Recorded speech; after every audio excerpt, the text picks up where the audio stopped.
मैं हूं जिया अहमद। आज का भारत में आप सबका स्वागत है। आदाब। देश के अंदर में भी जो वातावरण चल रहा है, शाहरुख खान के बेटे आर्यन खान पे ड्रग्स का आरोप है और जिस तरह से नारकोटिक्स डिपार्टमेंट का इन्वेस्टिगेशन हो रहा और उसमें बीजेपी के कार्यकर्ताओं का भी शामिल होना, समीर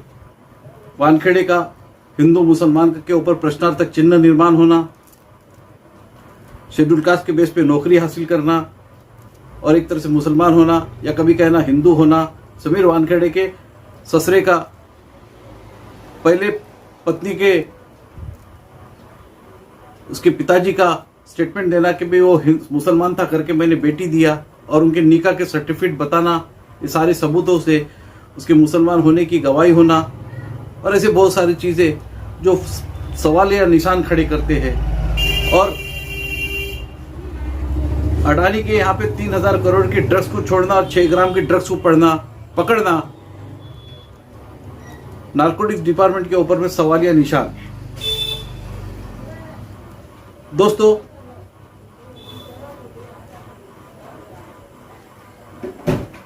हमने कुछ दिन पहले देखा कि अडानी के यहाँ 3000 करोड़ की ड्रग्स पकड़ी जाती है, मिलती है, लेकिन स्ट्रीम मीडिया जो है, इलेक्ट्रॉनिक्स मीडियम जो है, देश का जो बड़ा इलेक्ट्रॉनिक्स जो नेशनल मीडिया जो है, वो इसके ऊपर कोई किसी भी तरह की कोई न्यूज़ नहीं चलाता। न बड़े प्रिंट मीडिया के ऊपर इस तरह की कोई न्यूज़ आती है। लेकिन शाहरुख खान के बेटा जिस पार्टी में शामिल होने वाला था और उसके साथ में जो दोस्त थे, उनके पास कुछ 6 ग्राम की ड्रग्स मिलती है और ये लोग पकड़ते हैं और उसमें बीजेपी का कार्यकर्ता शामिल होता है और बीजेपी का कार्यकर्ता बहुत इंटरेस्ट लेके नारकोटिक्स डिपार्टमेंट के साथ शामिल होकर उनको पकड़वाता है और उनको अरेस्ट करवाता है। तो वो 6 ग्राम की ड्रग्स के पीछे इतना नारकोटिक्स डिपार्टमेंट का और वो बीजेपी के कार्यकर्ता का, नेता का इतना इन्वॉल्वमेंट, इतना इंटरेस्ट और इधर 3000 करोड़ की अडानी के यहाँ पे मिलने वाली ड्रग्स को छोड़ना, ये एक बहुत बड़ा गंभीर प्रश्न देशवासियों के सामने है और एक चर्चा का विषय पब्लिक के अंदर है और पब्लिक जानना चाहती है वो 3000 करोड़ की ड्रग्स क्यों छोड़ी गई। और देश के जो नेशनल मीडिया है, जो इलेक्ट्रॉनिक्स मीडिया और प्रिंट मीडिया, इसके अंदर में उसके ऊपर किसी भी तरह की कोई न्यूज़ या किसी तरह का कोई ट्रायल क्यों नहीं चलाया गया। देश के लोगों में ये बहुत बड़ा प्रश्न और गंभीर प्रश्न और एक चर्चा का विषय जनता के बीच में है। और ये 6 ग्राम की ड्रग्स के लिए नारकोटिक डिपार्टमेंट इतना इंटरेस्ट लेना और बीजेपी के कार्यकर्ता का उनसे इन्वॉल्वमेंट होना, ये अपने आप में बहुत बड़ा प्रश्न है। और फिर बाद में केस को डाइवर्ट करने के लिए तरह तरह के युक्तिवादों का करना और शाहरुख खान के लड़के आर्यन खान को जमानत न मिलने देने के लिए पूरी कोशिश करना और फिर समीर वानखेड़े का कभी कहना मुसलमान होना है, कभी कहना हिंदू है, कभी एससी हो, शेड्यूल कास्ट होने की बात करना, ये सारे प्रश्नों के उत्तर जनता सही तरह से जानना चाहती है। ये इसके पीछे कौन सी पॉलिसी है, ये कौन सा षड्यंत्र काम कर रहा है, इसके पीछे का असल दिमाग किसका है, ये जनता जानना चाहती है। तो दोस्तों, बात तो समझ में आती है, 3000 करोड़ का अडानी के यहाँ का मिलने वाला ड्रग्स को नारकोटिक्स डिपार्टमेंट ताबे में नहीं लेता और मीडिया उसके ऊपर, जो गोदी मीडिया है, उसके ऊपर किसी भी तरह की कोई न्यूज़ चैनल नहीं पे न्यूज़ नहीं चलाती, ना कोई बड़े अखबारों में न्यूज़ नहीं आती। और 6 ग्राम का जो ड्रग्स है, जो शाहरुख खान के साथ में रहने वाला लड़का,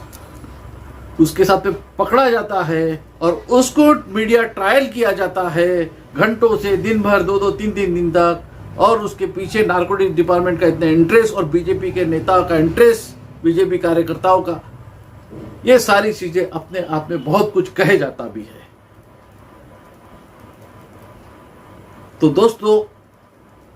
जनता सवाल कर रही है कि भाई मीडिया, गोदी मीडिया, इस देश का जो गोदी मीडिया है वो 3000 करोड़ का ड्रग क्यों छोड़ता है और 6 ग्राम के ड्रग्स के पीछे क्यों लगता है। एक प्रश्न का सवाल का जवाब जनता जानना चाहती है। तो दोस्तों आइए हम दूसरे विषय पे चलते हैं। बांग्लादेश में अभी, बांग्लादेश के एक शहर में दुर्गा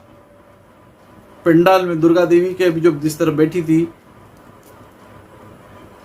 अभी नवरात्र की वजह से, तो वहां पे कुछ लोगों ने तोड़फोड़ की और आगजनी की। उसके वजह से हिंदू धर्मी वहां का जो है उनका दिल दुखा और उन्होंने उसके खिलाफ में आवाज उठाई और सरकार से उसके ऊपर एक्शन लेने की बात की है। और वहाँ पे थोड़ा सा इस वजह से बांग्लादेश में, उसके शहर में वो बहुत थोड़ा एक टेंशन पैदा हुआ, जिसकी वजह से जब ये वहाँ के बहुसंख्यक मुसलमानों को ये बात का पता चला कि इस तरह का कुछ वारदात हुई, तो हज़ारों मुसलमान इकट्ठा होके वो दुर्गा पंडाल, जहाँ पे दुर्गा देवी बिठाने वाले जो लोग हिंदू भाई थे, उनके साथ में बहुत बड़ा एक बांग्लादेश में मोर्चा भी निकाला गया बहुसंख्यक मुस्लिमों ने उन हिंदुओं के समर्थन में और उनको न्याय दिलाने के लिए। और सरकार को उतने बड़े मोर्चे की वजह से सरकार को झुकना पड़ा और वहाँ की सरकार ने वो जो दंगा, जो तोड़फोड़ करने वाले लोग हैं और उसमें जो लोग शामिल हैं, उनकी इंक्वायरी करके उनके बाद में उनकी मालूमात करके उनके ऊपर FIR दर्ज की और उनको उसमें से बहुत सारे लोगों को अरेस्ट भी करके जेल में डाला गया है।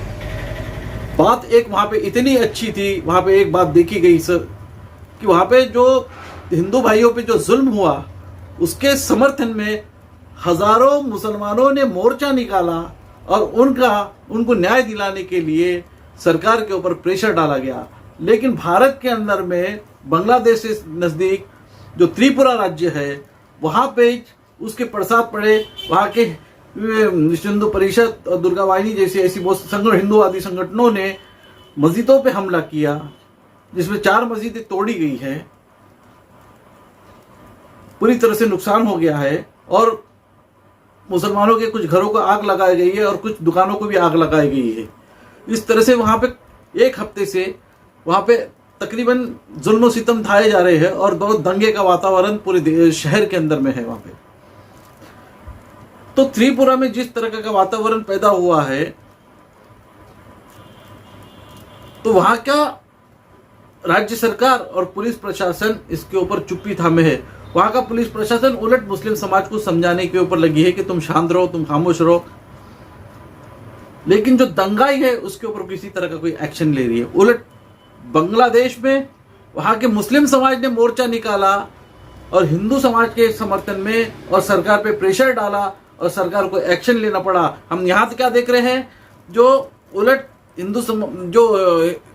संगठन है उन्होंने मस्जिदों पे हमला किया, मस्जिदों की तोड़फोड़ की और घरों को अंगार लगाया, दुकानों को अंगार लगाया, लाखों का नुकसान किया है और सरकार खामोश बैठी है, सरकार किसी भी तरह का कोई एक्शन नहीं ले रही। ये इस तरह की पॉलिसी, इस तरह का जो व्यवहार भारत के अंदर में चल रहा है, एक ये बहुत बड़ा चिंता का विषय है और जनता इसके ऊपर तरह तरह की बातें कर रही है। आने वाला वक्त कैसा होगा, एक बहुत बड़ा सवाल हम सबके सामने है। देश की चिंता हम सबके सामने है। देश को सर्वतोपरि रखना ये सरकार का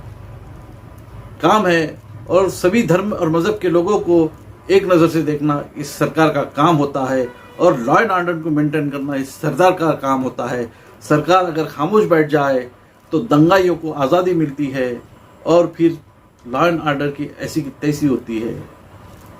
बाबा साहब आम्बेडकर ने एक बात कही थी, संविधान भले ही कितना भी अच्छा हो, लेकिन अगर सरकार अगर अच्छी नहीं हो तो कितने भी अच्छे संविधान रहो तो उसका कोई फायदा नहीं। लेकिन संविधान कितना भी खराब रहो, अगर सरकार चलाने वाले लोग अच्छे हो तो वो लोगों के लिए खराब संविधान भी अच्छा साबित हो सकता है। तो अब ये बात महसूस हो रही है दोस्तों, संविधान तो हमारे देश का दुनिया का सबसे बेहतरीन संविधान है, लेकिन देश के अंदर में जिस तरह के शासक बैठे हैं तो उस वजह से देश के अंदर में उद्रेक और तनाव का वातावरण पैदा हो गया है और महंगाई बढ़ते जा रही है, लोग परेशान हैं, गरीब परेशान है। तो दोस्तों, जो लोगों ने मेरा चैनल को सब्सक्राइब नहीं किया है, मैं उनसे विनती करता हूँ इस चैनल को सब्सक्राइब कर ले और मेरे वीडियो को आगे शेयर करें।